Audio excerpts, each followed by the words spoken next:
delitos de alto impacto en los sectores populares de Medellín y que estos jóvenes tengan las oportunidades para que no puedan ser presa de estos grupos armados, don Roger. Gracias, Javier. Bueno, seguimos con el tema, pero de allá y de acá, toda la información que nos pueda llegar nos tiene que inspirar. La fábrica de la inspiración, la fábrica de todos, fábrica de licores y alcoholes de Antioquia. Saludamos a esta hora a Andrés Úsuga, él es abogado administrativista y vamos a hablar con él sobre este tema que continúa buscándole, como acabo de decir, punta por todos lados. Bienvenido, Andrés, a Clickcracia, el poder de la información. Un clic, la democracia de la información, formación para la democracia. Gracias por estar acá. Gracias, doctor Roger, por la invitación. Muy amable y muy complacido de estar aquí con ustedes. Bueno, usted no es abogado penalista, usted es abogado administrativo. Me disculpo por el outfit, pero estoy acompañando el tema de las vacaciones recreativas de mi niño. Entonces, usted ya crió, ya tiene grandes los niños, ¿listo? Son momentos. Usted apenas está criando, no, excelente. No, se ve muy bien, Andrés. Andrés, vea, vamos a retomar, antes de hablar del tema específico con usted, a retomar esto último que dijo Javier, que fue lo que comentó el presidente Gustavo Petro Urrego a propósito, volvemos a decirlo, de la presencia de 9 miembros o jefes de estas organizaciones criminales de alto impacto que están recluidas en la cárcel de mediana y alta seguridad La Paz de Itagüí y que fueron invitados a estar en tarima pública el sábado. Esto fue lo que dijo el presidente ayer sobre que no son delincuentes. Lo vemos y tenemos el comentario.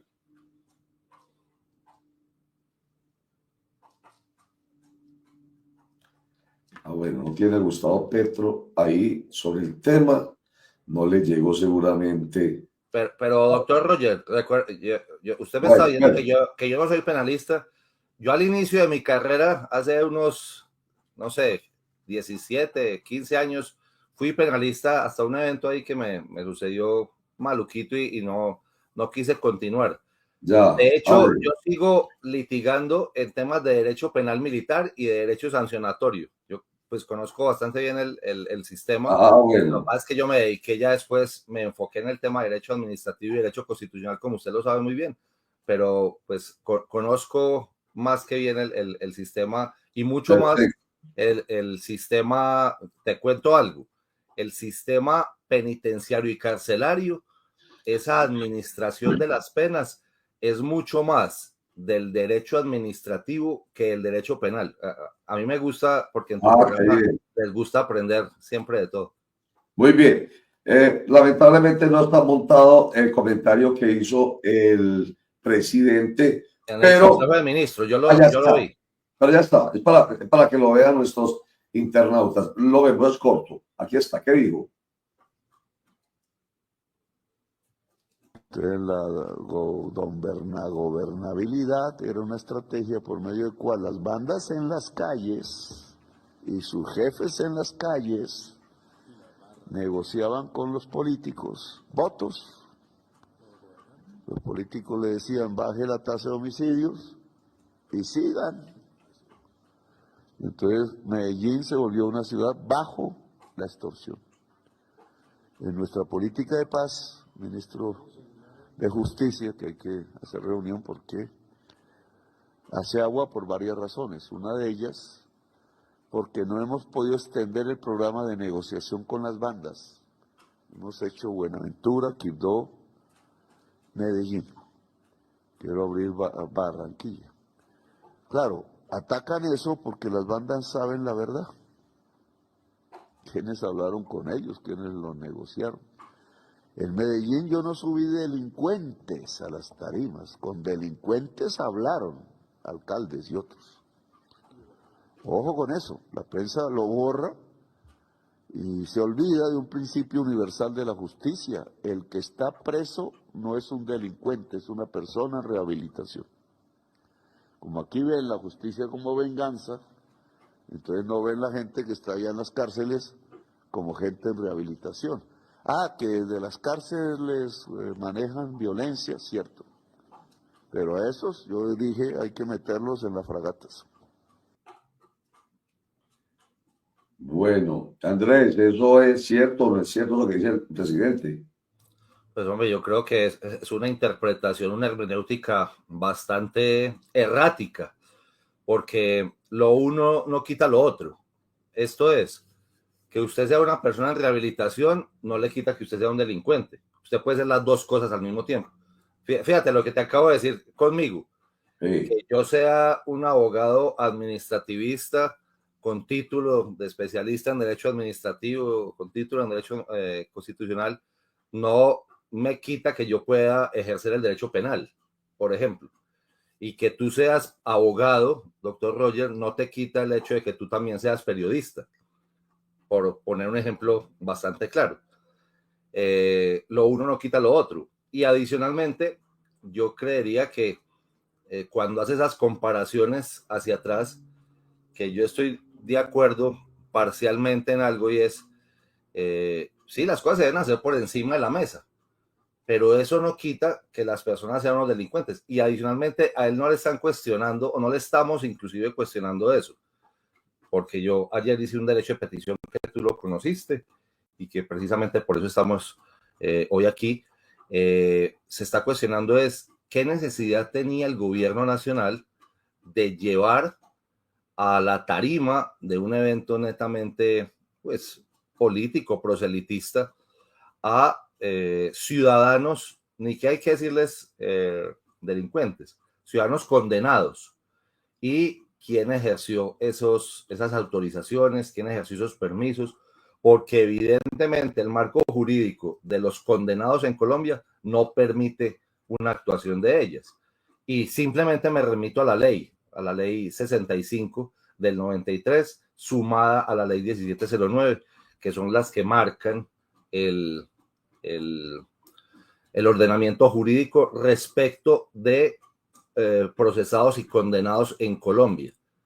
Entonces, la pregunta que yo hacía en el derecho de petición, que creo que tú lo viste y algunos otros medios de comunicación también, es ¿para qué? ¿Cuál era el objetivo de sacarlos de la cárcel? Porque, pues evidentemente, yo no estoy criticando, al menos yo, que se converse con estas personas. Que vaya bien o mal en el marco de la ley de paz total, esa no es mi crítica. Mi crítica es ¿para qué los llevan a un evento de este tipo? Les dan micrófono, están en tarima, están sin ningún tipo de seguridad reforzada, pues los vimos a todos sin esposas, sin ningún tipo de restricción. Yo creo que no era el espacio.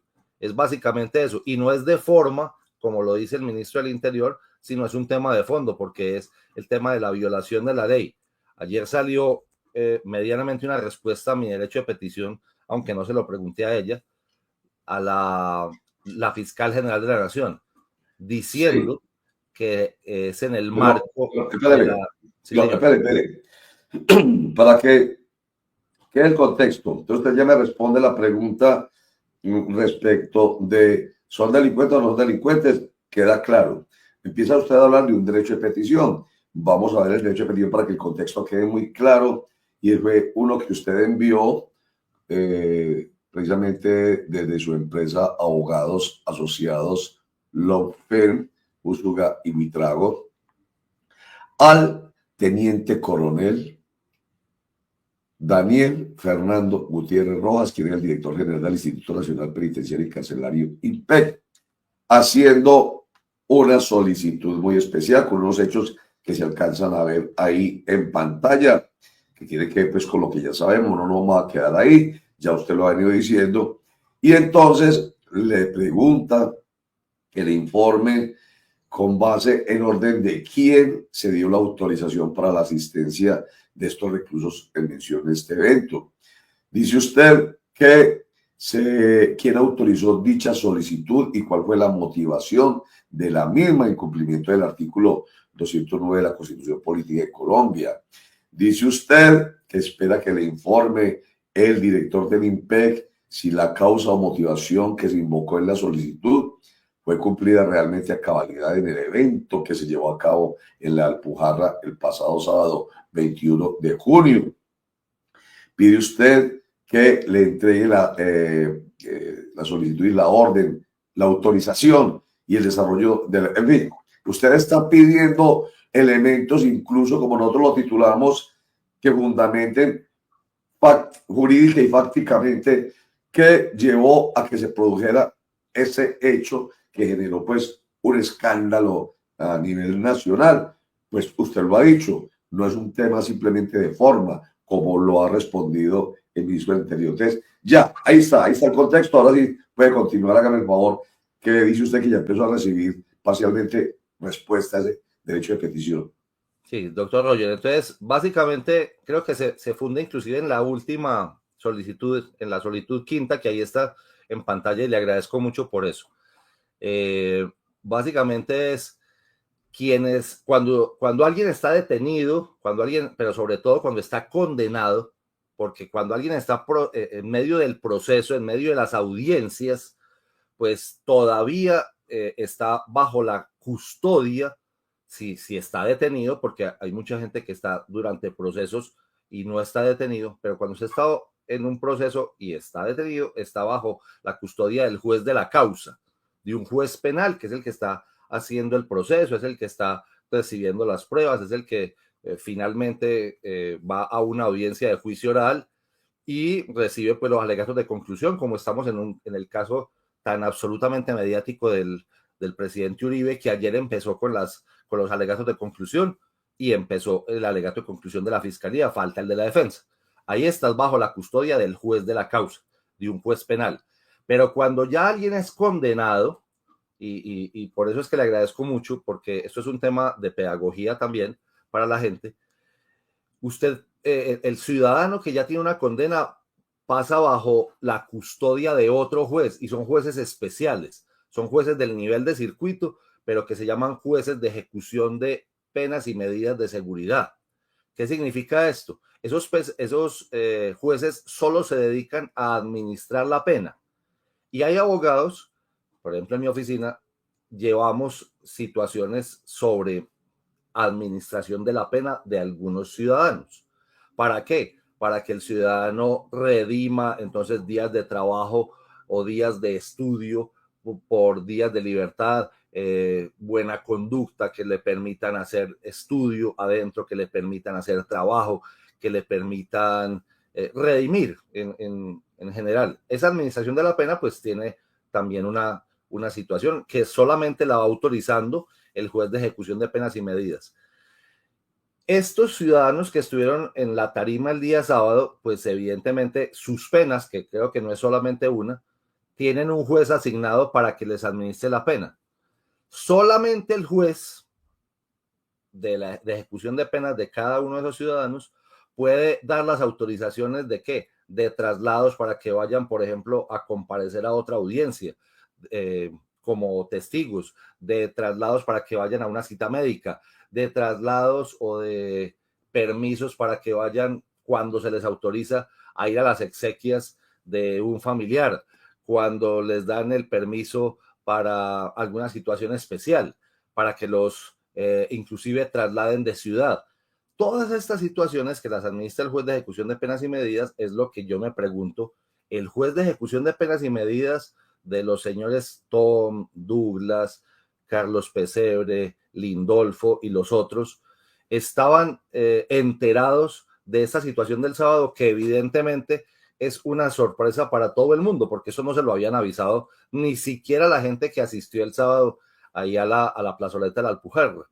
Entonces, esa es básicamente la pregunta que yo le hago al coronel que hoy dirige el IMPEC, que inclusive yo tengo pues cierto cuestionamiento de que sea apenas un teniente coronel. Él es según he conocido, es un gran oficial, pero tiene un grado, un rango muy bajo dentro de la carrera policial para dirigir el IMPEC, que es una entidad tan grande, tan importante y con tanta problemática. Entonces, eso es lo que se está buscando con el derecho de petición, que se responda si los jueces estaban enterados. ¿Por qué? porque el director del establecimiento carcelario y penitenciario de La Paz de Itagüí no puede simplemente, bajo su discrecionalidad, decir, no, yo autorizo al señor alias lo que sea a que se vaya para un concierto. Yo autorizo al que sea para que se vaya a un mitin político. Yo autorizo a lo que sea para que se vaya, no sé, al cumpleaños de su hijo o no sé, al piscinazo de su bebé. Muy bien. Así no funciona el marco jurídico de las cárceles y penitenciarías de Colombia. Es básicamente en ese contexto la pregunta que hacemos, y cordial saludo para Oscar Mario también. Andrés, un saludo muy especial, abogado. Mire, usted ahorita hablaba de la Ley 65 de 1993 que regula el sistema penitenciario y carcelario en Colombia y establece con precisión las condiciones para que un interno salga de prisión. Aquí la pregunta que le quiero hacer, abogado, es: ¿se considera este evento una actividad compatible con la resocialización o con alguna excepción legal? Pues es como lo que nos enmarca esta Ley 65 de 1993. Sí, pero evidentemente el evento del sábado, pues yo no lo veo así. Yo no vi que fuera un evento público donde se dialogara sobre condiciones de ellos entregando o rutas del narcotráfico o entregando las mafias de las arepas, de los huevos, como dicen en los barrios populares también, la mafia del salchichón o de los parqueaderos, los lavaderos de los buses en los parqueaderos, toda esa cantidad de situaciones que aún hoy sabemos que se manejan desde los grandes capos de las cárceles, creo que no se vio reflejado en el evento del sábado. No se estaba negociando ningún tipo de esas situaciones. Que se le puede dar cualquier tipo de interpretación, claro, el derecho es eso, el derecho es hermenéutica, el derecho es interpretación, pero no creo que sea la interpretación correcta lo que se hizo el sábado con estas personas.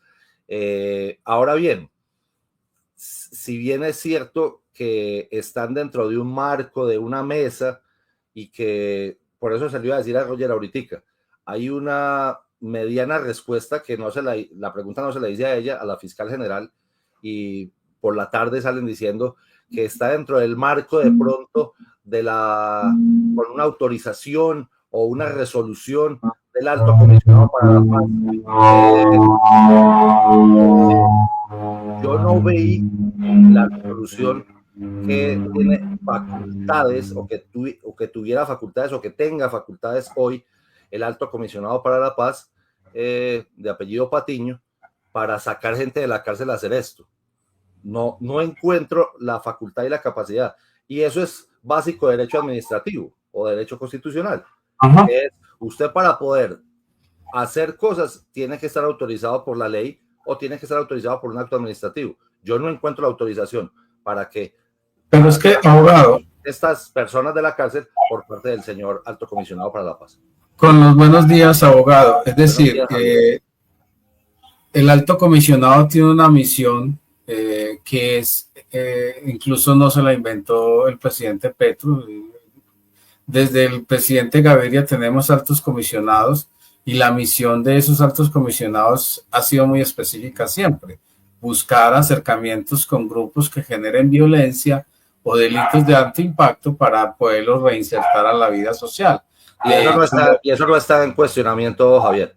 Por eso, pero lo que digo yo es que usted dice que no estaba permitida la presencia de eso, y la presencia también la hemos visto de otros, en otros escenarios, en las mismas condiciones. O sea, ¿por qué tiene de particular este asunto que lo hace como fuera de una secuencia que se ha dado en el país en temas de negociación? Siempre que hay una persona que ha estado inmersa en delitos de alto impacto, como las están estas personas, tiene esa, digamos, exposición pública, pues genera este tipo de reacciones, pero al final lo que uno se pregunta es ¿con quién se negocia y para qué se negocia? A ver, Javier, digámoslo de frente.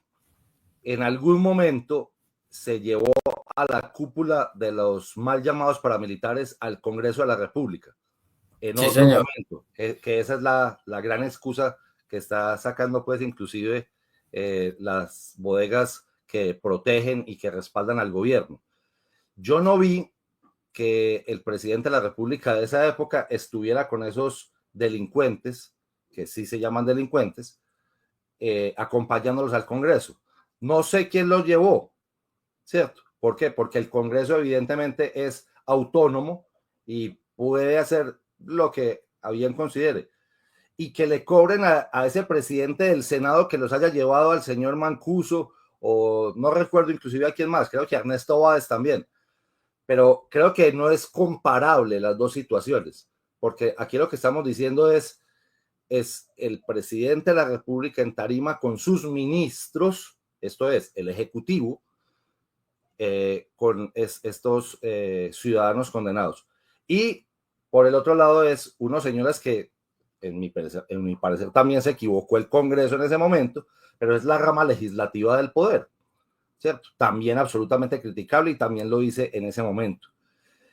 Sin embargo, te voy a contar algo. Las facultades que tiene el Alto Comisionado para la Paz, que inclusive han ido cambiando desde que nació la figura del Alto Comisionado, están absolutamente expresas en una resolución del año 2020-21, si no estoy mal, cuando era el director de esa oficina, el señor Miguel Ceballos. Dentro de esas facultades, capacidades que tiene el Alto Comisionado para la Paz, no tiene, porque uno tiene que tener facultades específicas, no amplias. Las facultades no son de textura abierta y yo lo que interprete dentro de ellas, sino tiene que tener las facultades específicas. Si tuviera la facultad específica, el Alto Comisionado de decir, sacar de las cárceles a miembros de grupos armados, organizados, para hacer diálogos, yo no tendría problema con eso, pero no las tiene. Hoy no las tiene. No sé si las habrán modificado y no nos hemos dado cuenta. Podría ser. A hoy yo no conozco una resolución que autorice a los altos comisionados para sacar gente de las cárceles a eso.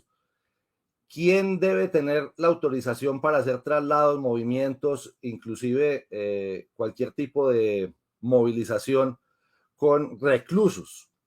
El director del IMPEC. Por eso mi derecho de petición va dirigido al director del IMPEC y no al Alto Comisionado para la Paz, que hasta ayer me entero que podía sacar o pedir o solicitar que salieran estas personas.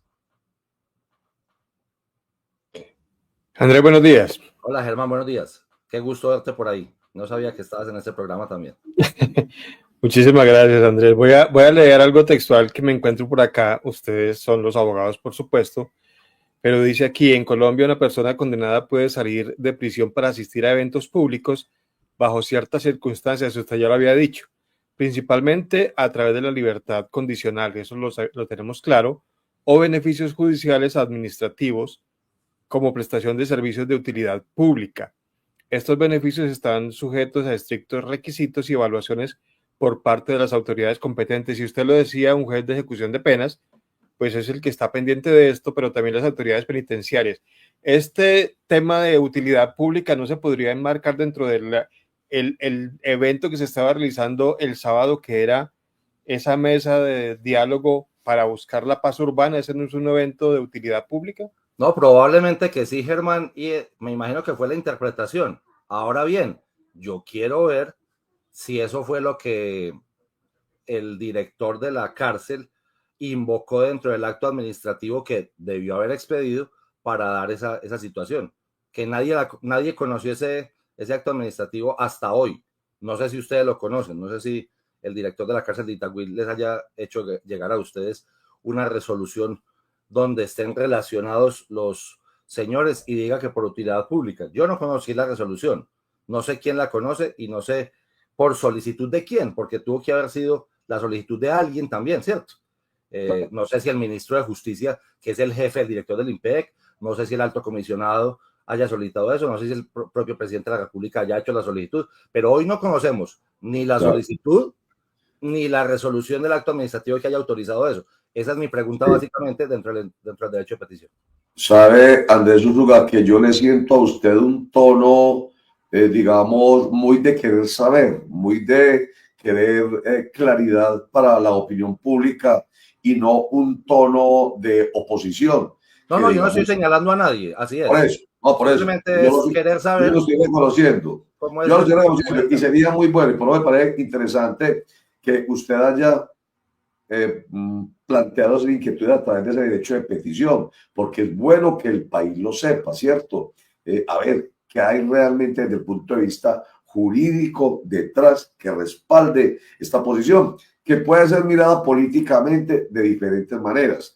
Pero usted, incluso en respuesta a lo que en respuesta que le acaba de dar a Germán, sí, recuerde que puede haber utilidad. Estamos recordando otra vez el evento de julio del año 2004, cuando era presidente Álvaro Uribe Vélez y estuvieron ahí Mancuso, Báez e Izaza en plena, como lo dijo en esa misma ocasión, Mancuso, en la casa de la democracia o algo así, en el templo de la democracia, y lo aplaudieron, y bueno, y hubo también críticas. El mismo entonces senador de la República, hoy presidente de la República, Gustavo Petro Urrego, criticó esa presencia de estos jefes paramilitares allí. El presidente entonces, Álvaro Uribe Vélez, dijo esta frase que, digamos, nos pareció interesante y entonces la traigo a colación ahorita a propósito del tono que yo le reconozco a usted, es que es funcional o no es funcional. Dijo él en ese momento, desde que haya buena fe para avanzar en un proceso, no tengo objeción a que se les den estas pruebitas de democracia. Y la verdad es que si uno tiene la mente abierta, entonces al presidente de entonces, Álvaro Uribe Vélez, se le reconoce y se le aplaude esto. Es que de eso se trata. Si así fue en esta ocasión como lo pretendió el presidente Gustavo Petro, pues también hay que aplaudirlo. Entonces, quería este contexto, Andrés Úsuga, para decir, hombre, lo importante aquí es que se sepa si desde el punto de vista constitucional y legal realmente sí pudieron haber estado ahí. Lo otro ya es interpretación, como usted dice, y lo otro hace parte de la polarización nuestra, que el que es inteligente, o sea, nuestros internautas y televidentes, lo escuchan a usted, tienen una idea distinta y no se dejan arrastrar ni por una corriente ni por la otra. Roger, te soy sincero, yo tampoco estuve de acuerdo cuando eso pasó en el año 2004, hace 21 años. Y no sé si en algún momento, en esa ocasión, hubo algún abogado que también se haya preguntado lo mismo que yo me pregunté, ¿cierto? Oiga, ¿quién les autorizó? Porque ya existía la ley 65 del 93, no la 1709 que clarificó las cosas. Pero no sé si alguien les habrá preguntado por qué. Yo no creo que haya sido el Ejecutivo el que lo haya hecho, más bien creo que fue el legislador. Fue el legislativo. No sé si el presidente del Senado, que no recuerdo quién era, no sé quién fue, si secretario general del Senado de la República, el que pidió ese permiso, o el alto comisionado para la paz, pero nadie se lo preguntó en ese momento. Yo hoy sí me lo pregunto. Sí, señor. Yo hoy sí me lo pregunto. Y creo que es legítimo dentro del ejercicio inclusive académico. Claro. Fíjate lo que me preocupa, Roger. Ayer mucha gente preocupada por mi seguridad por haber hecho ese derecho de petición. No creo, ¿no? También se preocupa. Claro. Pero es que yo no estoy atacando a los ciudadanos, a los reclusos. Yo simplemente estoy preguntando, ¿para qué? Para que dentro del marco del artículo 209 de la Constitución, que también invito a leer, la transparencia de todos los actos de las entidades públicas debe ser así. Todo el mundo tiene derecho a saber qué es lo que hay ahí detrás. Así es. Y voy a pedir el favor a José que me monte el artículo 209 para que lo leamos y nos quede claro. No, y eso está... en conexión con el 6, que es con el sexto, que es maravilloso porque es el que nos dice que los ciudadanos, como usted y como yo, que no somos funcionarios públicos, podemos hacer todo lo que nos permita la ley, ¿cierto? Todo. En cambio, los funcionarios públicos solamente pueden hacer solo lo que les permita. Exactamente.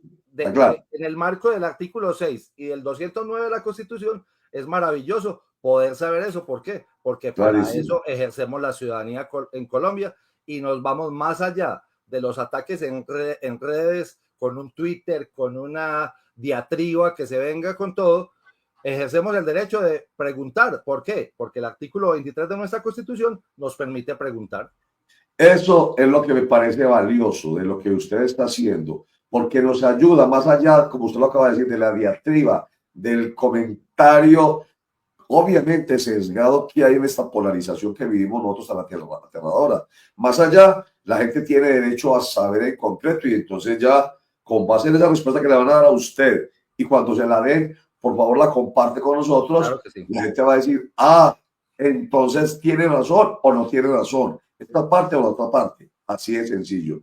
¿Qué es lo que decía un internauta? Perdóneme, lo leo porque nos encanta que la gente nos escriba, porque tenemos la oportunidad a través de personas como usted que les respondan, si es que es posible. Pero si pueden ir a la alcaldía de Fico en su primera administración y entrar por la puerta de atrás, que demuestre Fico que, bueno, esto tiene que ver pues con lo que pasó ayer en la rueda de prensa que se dio en la cárcel de mediana y alta seguridad, La Paz de Itagüí, que dos de los 9 miembros que estuvieron ahí, o reclusos que estuvieron ahí en la tarima el sábado pasado, estamos hablando de alias Douglas y de Carlos Pesebre, dijeron que es que esto por lo menos se hizo públicamente y no a través del sótano y en privado como Doctor Roger, yo creo que yo sí le puedo contestar a Julio Sánchez sí. Leal. Hágale, claro. Y es, si así fueron las cosas, también muy mal hecho, pero yo le recuerdo a Julio Sánchez Leal que cuando uno es acusado de algo, a uno se lo tienen que probar. No soy yo el que tengo que salir a demostrar que no fue así, sino que tienen que ser el que me acuse, el que tiene que probar lo que es. Porque sí, también hay otro artículo en la Constitución, que es el 83, y es la buena fe. La buena fe se presume y la mala se prueba. Sí, señor. ¿Qué dice más Julio Sánchez Leal? Bueno, me gusta que nuestros internautas sean tan activos. Es como los gestores de paz, norma creada por Uribe Vélez con lo que nombró a la negra Karina, claro, asesina de las FARC, y a Rodrigo Granda como canciller de las mismas. ¿Qué comentario le hace usted a Julio Sánchez sobre esto? Ahí sí conozco un poquitico ese marco y creo que ese marco jurídico no funcionó de la misma forma en las dos cosas. Es comparar peras con manzanas. O sea, ¿cuál es el marco jurídico? ¿En qué es la diferencia? Que esas situaciones estaban en la ley 975. Hoy lo que queremos saber, precisamente por eso existe el derecho de petición, es con base en qué norma jurídica le hacen la solicitud al director del IMPEC de la cárcel de La Paz y con base en qué norma jurídica se da esta autorización para llevar esta gente a la tarima del sábado. La 975 es la ley de justicia y paz. La ley de justicia y paz, que fíjate, claro. Roger, te cuento algo. Yo. Mucha gente está confundida de que la ley de justicia y paz solamente era para los mal llamados paramilitares. Con base en la ley 975 de justicia y paz, se desmovilizaron una cantidad de guerrilleros impresionantes, pero la gente tampoco sabe eso.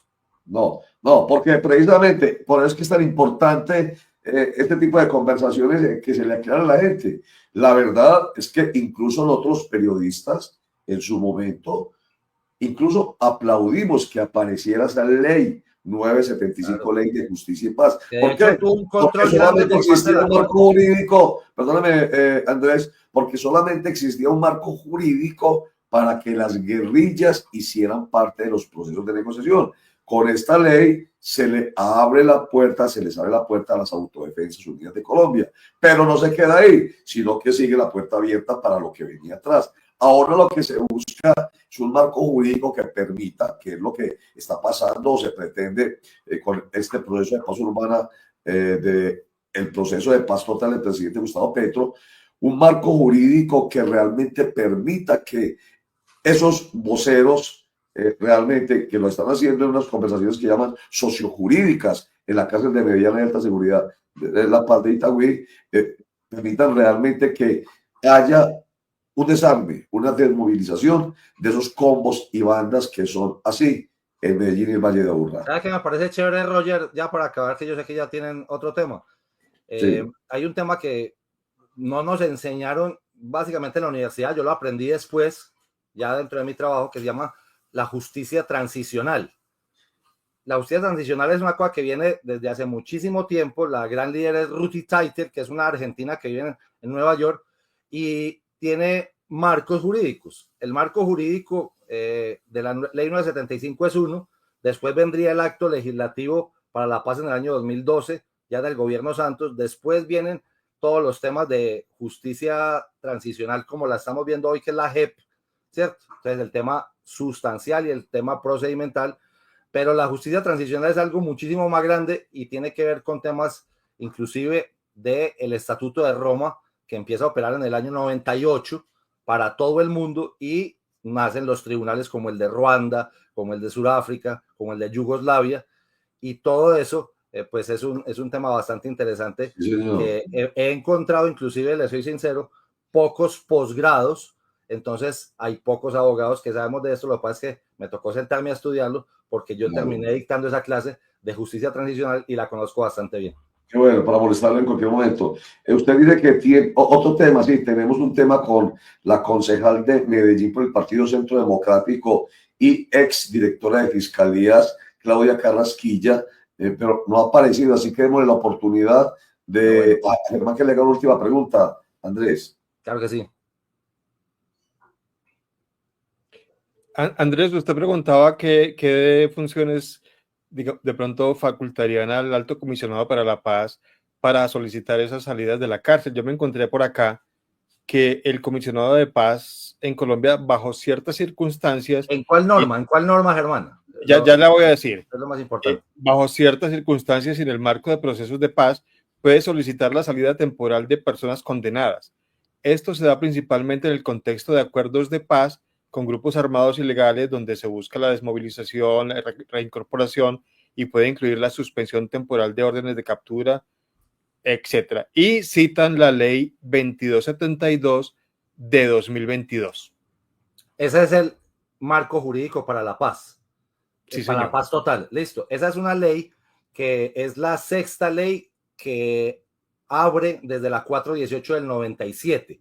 Esta ley es del 4 de noviembre del año 2022, que de hecho, les soy muy sincero, es una ley ferrocarrileada apenas a los 3 meses de haber llegado al gobierno y queda muy flojita, queda muy liviana.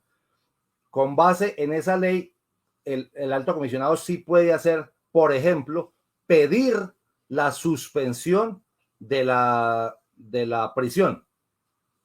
Es la pregunta que va en el derecho de petición. ¿Se pidió la suspensión de la condena? ¿Se pidió la suspensión de alguno de estas personas? Porque yo no la encuentro.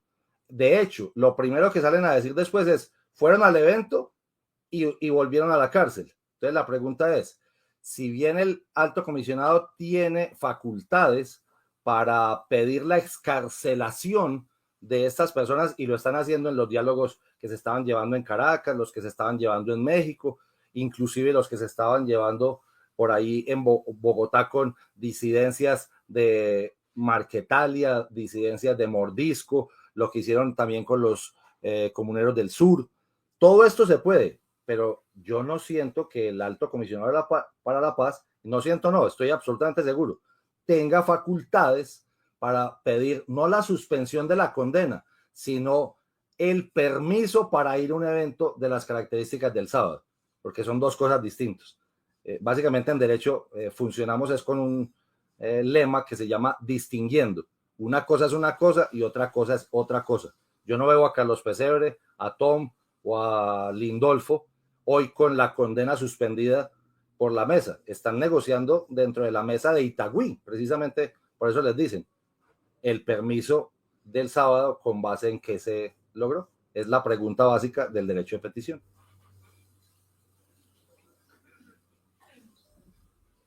¿No tienes audio, doctor Roger?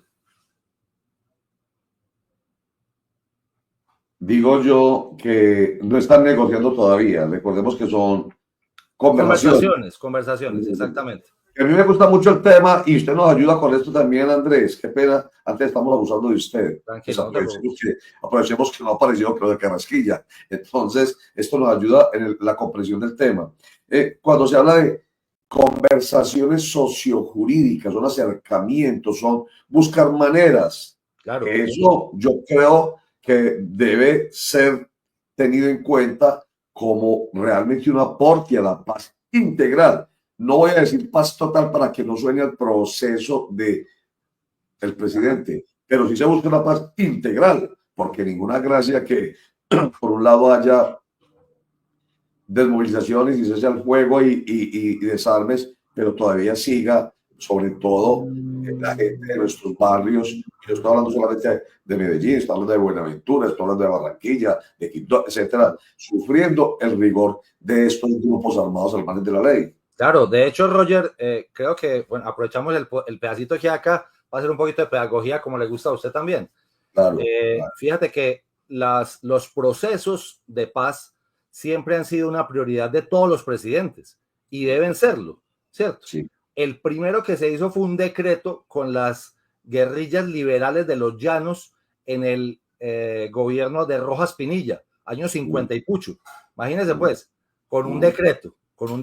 Ojo, después para que demos un salto grande, vamos a las conversaciones de Belisario Betancur con la coordinadora guerrillera Simón Bolívar, que eso yo creo que ya le tocó a usted, no sé si en la universidad, caballito graduado. En la universidad. Año 80 y pucho por ahí. 84. Exacto, salió mal porque finalmente se desintegra la coordinadora guerrillera Simón Bolívar, que estaba no solamente las FARC, sino también el ELN, también estaba el EPL, también estaba el M-19. Eso finaliza mal. De hecho, finaliza tan mal que el M-19 termina haciéndole o intentando hacer un juicio político a Belisario Betancur y termina en lo del Palacio de Justicia.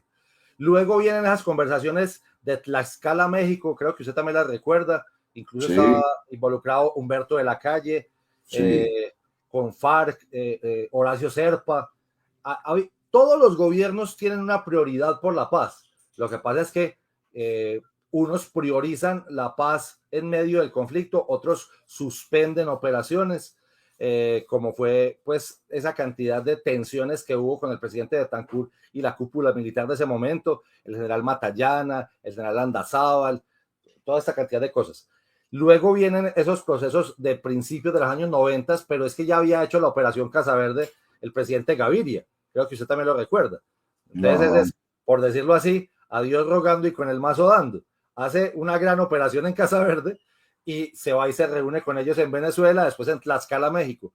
Luego viene, lo intenta Samper, pero a Samper le queda muy complicado porque lo abruma el proceso 8000 y también tiene tensiones grandes con la cúpula. No sé si recuerdas con los secuestrados, que terminó casi dándole un golpe de estado el general Harold Bedoya Pizarro, que en paz descanse. Y luego, seamos muy sinceros, la bandera grande inicial que deja que Andrés Pastrana llegue al poder es el reloj con tiro fijo, la toalla de tiro fijo. Entonces, exacto, entonces él llega al poder el 7 de agosto del 98 porque le prometió la paz a los colombianos. ¿Cierto? Y por eso se demoró tanto hasta el 20 de febrero del 2002, ya acabando su mandato, para romper los diálogos, que es la zona de despeje del Caguán. Fíjate que todos van teniendo una prioridad. Y luego llega el señor Álvaro Uribe y expiden con el impulso del gobierno la ley 975 del año 2005, que recuerdo, no solamente era para paramilitares, mal llamados paramilitares, sino también para guerrilleros. Y luego llega el presidente Santos, saca su acto legislativo para la paz, se va a La Habana, tiene otro modelo de negociación que es fuera del territorio colombiano, lleva a los militares que nunca los habían llevado y lo lleva a plebiscito de una forma muy torpe, diría yo. Pierde el plebiscito, pero sin embargo, por medio de una proposición del gobierno, saca. Entonces ahí te hice un resumen de 70 años de justicia transicional y de búsqueda de la paz. Todo eso se puede. Lo que pasa es que todo eso en el marco de la Constitución, en el marco de la ley, y no simplemente, a mí me parece que puedo llevar a unos que están en la cárcel o que están por allá en el monte, alguna parte, saltándome las normas penitenciarias o carcelarias. Creo que no es la forma. Así es. Muy bien, vamos a terminar recordando, porque me parece importante, porque lo entra por la retina, el artículo 6 de la Constitución Política de Colombia. José, si lo tenemos aquí, nos queda cortico, pero la parte inicial es la que pega. Los particulares solo son responsables ante las autoridades por infringir la Constitución y las leyes, ¿cierto? Exacto. Esos son los particulares. Y después dice, los servidores públicos, que la parte importante, José, a ver. También lo hacen. Ahí está. Bueno. O sea, le dicen, por la Constitución y las leyes, pues le dicen, solo por lo que lo deje hacer la norma bajo la cual usted trabaja. Exactamente. ¿Usted ha sido funcionario público, Roger, o no? Yo creo que nunca. Señor. ¿Usted ha sido funcionario público? Yo creo que nunca, no sé. Sí, yo fui gerente de Telemedellín. Claro, usted fue gerente de Telemedellín. Entonces ahí no solamente te toca estar pendiente de la Constitución y la ley, sino adicionalmente de que el reglamento que te permite y que no te permite hacer. ¿Cuál reglamento? Todo el mundo en el Estado colombiano tiene un manual de funciones. Y contémosle el más grande de todos, el presidente de la República, para no contarlos todos. El presidente de la República, el manual de funciones, está en el artículo 189 de la Constitución y son 28 renglones, 28, imagínense. Y si él tiene reglamento, imagínense si un funcionario de menor nivel no va a tener un reglamento. Por supuesto, todos tienen. Y me parece muy bien que todos estemos reglados, digámoslo así. Eso me permite pues insistir mucho en la pedagogía que... Por eso, Roger, por último, no dejamos de ser un Estado, a pesar de que en el 91 entra la palabra social, democrático y constitucional, seguimos siendo un Estado de derecho. De derecho, absolutamente claro. Sí, señor. Andrés Úsuga, abogado, magíster en Derecho Administrativo y Constitucional, pero además nos recordó que había pegado por el derecho penal. Un día esto nos contará qué fue lo que lo desvió del camino. Muchas gracias por estar con nosotros, Andrés. Un abrazo muy especial para ti y para todos. Nos vemos pronto. Chao. Feliz día, feliz tarde, feliz noche, porque estamos a toda hora. Estamos aquí en el canal.co. Este programa es en directo de 6 a 9 de la mañana todos los días, pero también lo retransmitimos. Pero entrevistas como la de Andrés Úsuga, tan valiosas, también las transmitimos en otras ocasiones. Bueno, está el artículo 209 listo. Ya se fue Andrés, pero hágame el modelo, lo mostramos. José dice, la función administrativa está al servicio de los intereses generales. Énfasis, generales. Y se desarrolla con fundamento en los principios de igualdad. Principios. La palabra principios no puede ser soslayada. Cuando hablemos nosotros de principios, piensen ustedes en un edificio que tiene unas bases realmente sólidas. Esos son los principios de una sociedad. Y los principios constitucionales son absolutamente importantes. Pero aquí, en particular, este artículo 219 está el de la igualdad, que tienen que respetar todos los funcionarios, que obviamente muchos no lo hacen. El de la moralidad, el de la eficacia, el de la economía, el de la celeridad, la imparcialidad y la publicidad, mediante la descentralización, la delegación y la desconcentración de funciones. Las autoridades administrativas deben coordinar sus actuaciones para el adecuado cumplimiento de los fines del Estado. Entonces, ahí es cuando se refería a nuestro invitado Andrés Úsuga, a esa coordinación importante entre el presidente de la República, su ministro de Justicia, su alto asesor para la paz, con el IMPEC, pero no solamente el director de la cárcel de mediana y alta seguridad La Paz de Itagüí, sino en relación con el director